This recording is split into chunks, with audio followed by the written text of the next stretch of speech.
করেন, হ্যাঁ। আপনার কারখানা শব্দ থেকে আমার মাথায় আসলো কোন যে কারখানা? মানে কারখানা আচ্ছা, ইন্ডাস্ট্রি, হ্যাঁ। ইন্ডাস্ট্রি। এই জায়গা ফ্যাক্টরি, থেকে হ্যাঁ। একটা বিষয় আমার মাথায় আসলো। যেমন উত্তর অঞ্চলের কথা যদি বলি, যে অঞ্চলে মানুষ মেইনলি কৃষির উপর ডিপেন্ডেন্ট। কিন্তু এই ১০, ১৫, ২০ বছর ধরে মানুষ এই কৃষিটাকে আর সম্মানজনক পেশা মনে করতেছে না। তারা এই কৃষি থেকে বেটার মনে করতেছে যে এই সাভার ইপিজেড বা এই নারায়ণগঞ্জ এলাকায় যে গার্মেন্টস চাকরি করা অথবা এই অঞ্চলে ইন্ডাস্ট্রি চাওয়া। এখন এই কৃষি থেকে শ্রমিক হওয়ার যে কৃষক থেকে শ্রমিক হওয়ার এই ডেজার্টটা কিসের জন্য? চাহিদাটা সুন্দর কিসের কথা জন্য? বলছেন। এই কথাটা আপনার বয়সে আমি একভাবে বলা শুরু করছিলাম বাংলাদেশে। আমি বলছিলাম সেটা ডেভেলপমেন্টের জায়গা থেকে। মানুষ ডেভেলপমেন্ট চায়। এখন এই ডেভেলপমেন্টের মানে কি? ডেভেলপমেন্ট ব্যাপারটা কি ঘটায় আমাদের? ডেভেলপমেন্টের এই বাসনা বা ডিজায়ারটা আসে কোত্থেকে? আ সেই নিয়ে আমি আলাপ তুলতাম আরকি তখন। পরে অনেক তাত্ত্বিক কাজ হয়েছে দুনিয়ায় এগুলো নিয়ে। কিন্তু আপনার বয়সে আমি এগুলো আলাপ তুলছিলাম। তো এখন এই যে মানুষ যে আ কৃষি থেকে কৃষি জমি থেকে কারখানার শ্রমিকে পরিণত হইতে চায়, কৃষি শ্রমিক, কৃষি উৎপাদক থেকে উৎপাদক। বা কৃষি জীবন থেকে কারখানা জীবনে যে ঢুকতে চায়, এইটার পেছনে অনেকগুলি কারণ আছে। আ এক হচ্ছে ধরেন তার যে জীবন জীবিকা, তার যে জীবনের সংস্থান সেটা তো ভেঙে যাচ্ছে।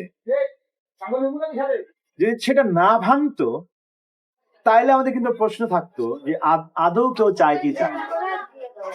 এক, যারা এটা সত্ত্বেও চায়, ধরেন প্রচুর বাপ দাদার নানা নানির প্রচুর জমি আছে ৫০০ একর, তারপরেও সে কিন্তু কারখানায় অফিসার হতে চায়। একটা সিমেন্ট ফ্যাক্টরির সিমেন্টের ডিলারশিপ হলেও সে রাখতে চায়। হ্যাঁ, কৃষিটা একটা কেমন যেন ব্যাপার। এইটা আরেকটা কারণে আসে।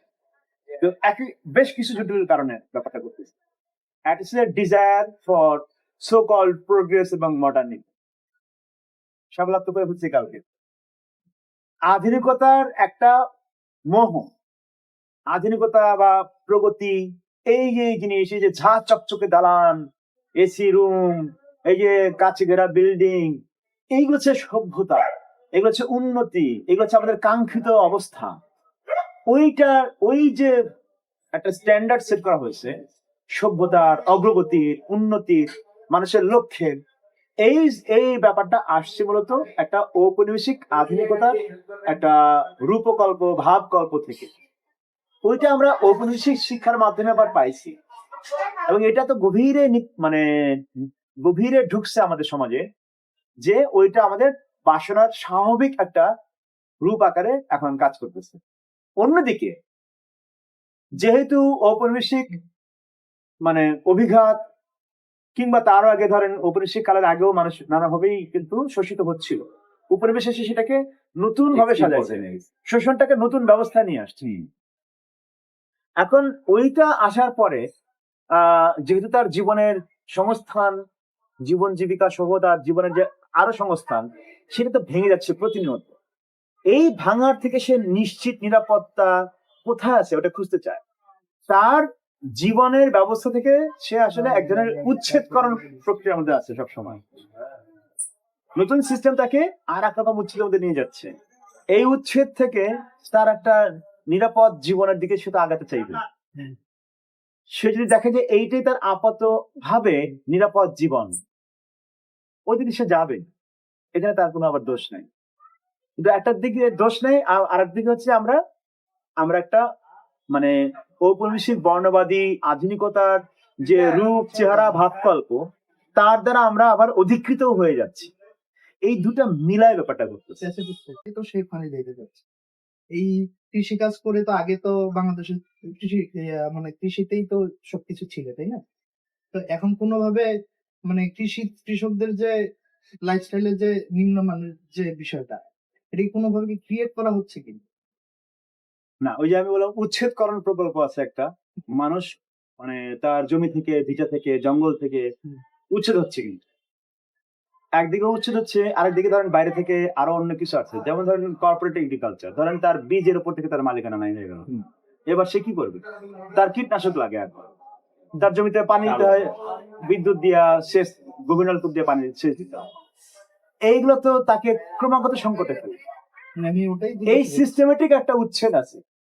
মানে প্রভাবিত হচ্ছে কিনা? যে অবশ্যই সাধারণ প্রভাবিত। কৃষকেরা নিশ্চয়ই। আজকে কেন কৃষিকাজ না, আমি তো ছেড়ে- দুইটা কারণ বললাম। এই কারণ আমি এই কারণে যে আমি এটা একটা জটিল সিস্টেম মধ্যে দিয়ে এসেছি। একটা হচ্ছে তাকে কৃষি প্রক্রিয়া তাকে প্রান্তিককরণ করা হচ্ছে, তাকে উচ্ছেদের প্রক্রিয়া চলমান।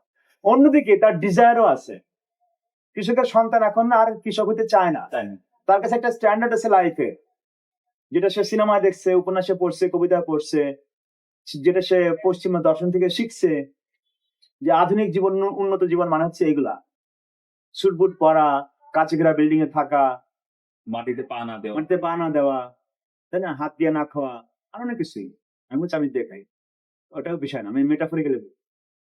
তো এই সব মিলে একটা বাসনার একটা নতুন বাতাবরণের মধ্যে সে ঢুকতেছে এবং তার মধ্যে সে অভ্যস্ত হয়ে উঠতেছে। তার বাসনা এখন ওই রকম পাওয়া।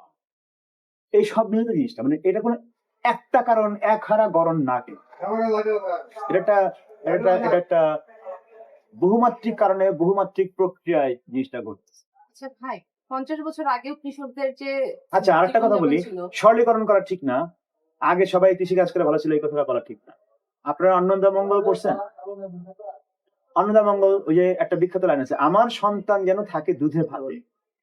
আবার যদি আপনারা চণ্ডীমঙ্গল পড়েন, সেখানে দেখবেন যে ওই যে ওনার নাম কি, চণ্ডীমঙ্গলের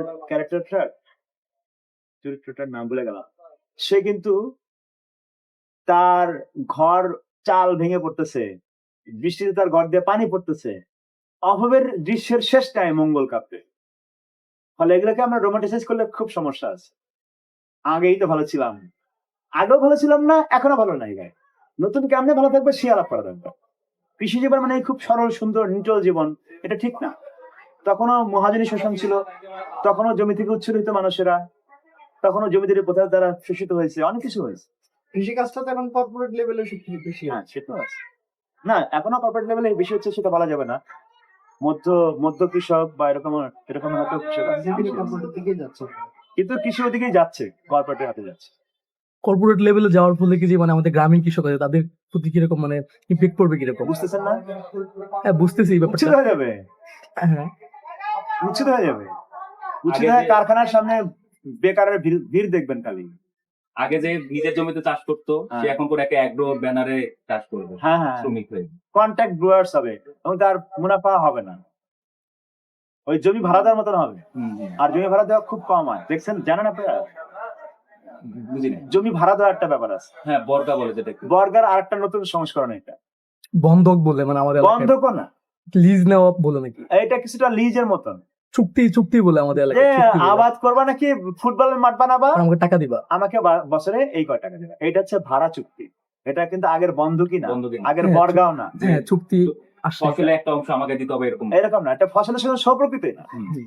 না, আমাদের আপনারা এদিকে আলুটা এইভাবে চাষ। আচ্ছা, হ্যাঁ? আলু এইভাবে চাষ। হ্যাঁ, confirm যে আমি এক বিঘা জমি নিব, আমি 10,000 কি 15,000 টাকা এই আলু হ্যাঁ, চাষ হ্যাঁ। করার জন্য এই তাও তো আলু করলো, অনেকে ফুটবল মাঠ বানায়। আমার গ্রামে আমি তাই দেখে আসলাম এবার। আপনার গ্রামের বাড়ি কোথায় জানেন? ওইটা আমি বলবো না, ওটা রহস্য থাকবে কালকে। কোন কোন কোন বঙ্গে এটা? উত্তরবঙ্গে। উত্তরবঙ্গে। ও